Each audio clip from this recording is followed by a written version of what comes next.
What I wanted to be different about PDX was really the educational aspect, right? I wanted attendees to show up and learn something practical that they could apply at their work right away.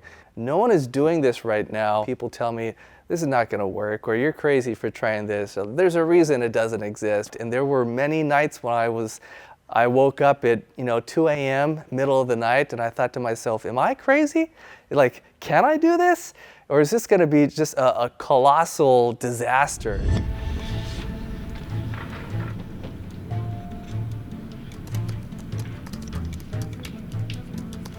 I think I just barely stopped short of calling Aaron crazy to his face. And I actually tried really hard to get him to change his mind. And I said, yeah, but I want to do it anyway, and I think we can make it happen. I was reaching out to random event managers and event planners. You can't do it. They told me that to my face. So I brought that up with Aaron and said, I don't think we can do this. And I was like, all right, well, keep trying. This is what I do. I find things that I think are worthwhile and I do them. So we started planning about 10 months before the event, and I thought that should give us plenty of time, 10 months, no problem. I have never done any sort of event management or anything ever, and it was not easy to even know where to start. Our core group working on this was very small. It was a ton of work by me, by Nikki, by Edie, by Carlos. Part of the process of getting this going was finding an event management platform. Tons of video calls, arranging people, rearranging people. Attendees, exhibitors, the booth management, the insurance, and sponsors, and the different tiers of exhibiting and sponsoring an event app and lead capture app. Finding our videographer. Carlos came in, I think, on the later stages along with me, and he was helping out with a lot of technical aspects. Spoke to the people at the Mexico Convention Center. They do have audio and visual there, but we decided to go a different route. The venue originally gave us a quote for like $70,000 for AV, and I was like, nope, we're not gonna do that. Obviously, we're not gonna go out and spending a lot of money on things that at the end of the day, attendees don't really need. So we focused more on things that would add value to the event. We just had to cost engineer all this stuff down to where we could actually make this happen. I started helping out with the trying to get exhibitors. That turned out to be a little bit harder than expected. Getting people excited to come, getting all of our speakers on board. Almost 99% of the time, you're not going to get an answer. Guerrilla marketing, where we just sent individual messages to people on LinkedIn. Pretty much anything we could do to get the word out, we did. You just have to keep pushing through it, and maybe one time the email will get to the correct person. Sometimes they couldn't, and sometimes they could, and we figured out a way to work around it. But as we got closer to the event, we did need more help. In getting all the booths scheduled, which was a pretty hectic week for both of us. I knew that we were kind of behind schedule and it needed to happen fast. We had 34 meetings that had to happen. I didn't have the time in a week to do it. And she took almost half of them, and we scheduled those calls out and got them all done in a week. The biggest fear I had throughout the entire process was no one would show up. And that was the fear that kept me awake at night. It was a little bit unsettling, I would say. The attendees numbers weren't really going up. And at one point we started thinking, how are we gonna pull this off? So I hoped that, once we get to the event date, we'll have enough people to make this thing worthwhile, but I just didn't know. Thankfully, things started to change.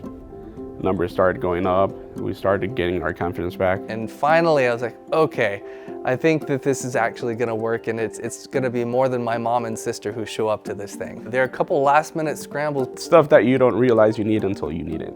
But for the most part, everything was ready to go. At the end of setup day, I remember looking down from the second story of our convention center, and I thought, man, this looks amazing. Like, I think this is actually going to work. And so as people started coming in, and more people started coming in, and more people started coming in, it was like the best feeling ever. And suddenly it became really real, and it was like, wow, look what we accomplished. It was pretty cool.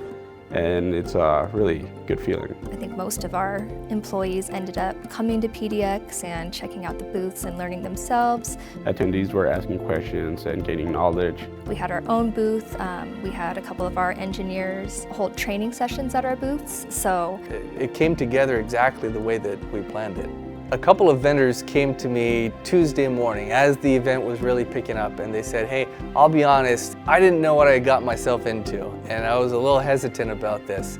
But now that I'm here, it was so much more fun to be there teaching and interacting with attendees that wanted to be there at our booth learning from us than your typical trade show where we're just trying to pull people in and give them a brochure or a flyer.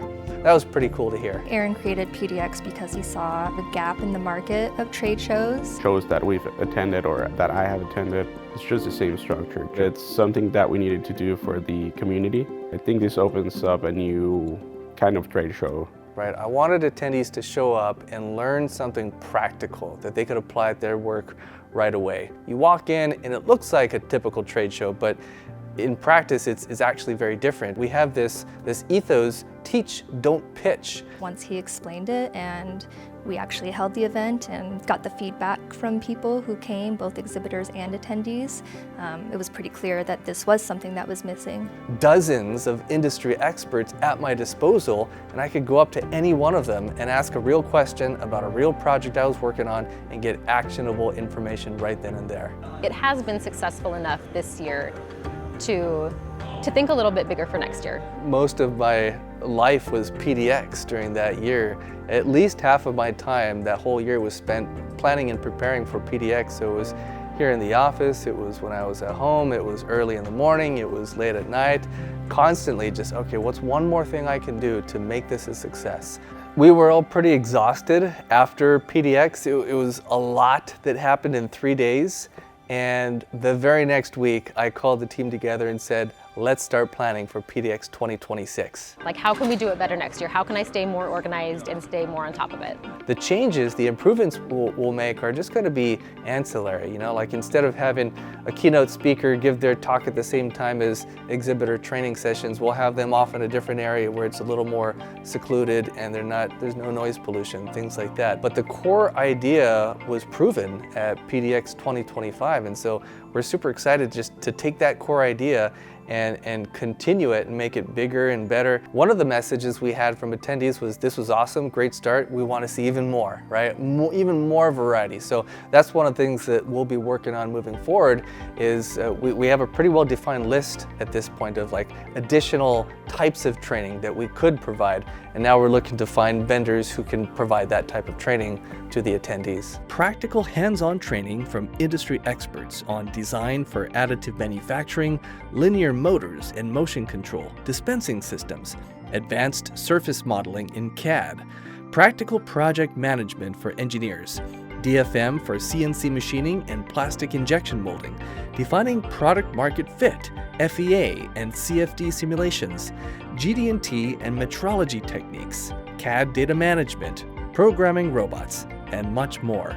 We built something that people told us wouldn't work, and it did, and this is just the start. We're just getting started and super excited to keep building PDX into something that's going to be truly valuable and endure for engineers for years and years to come.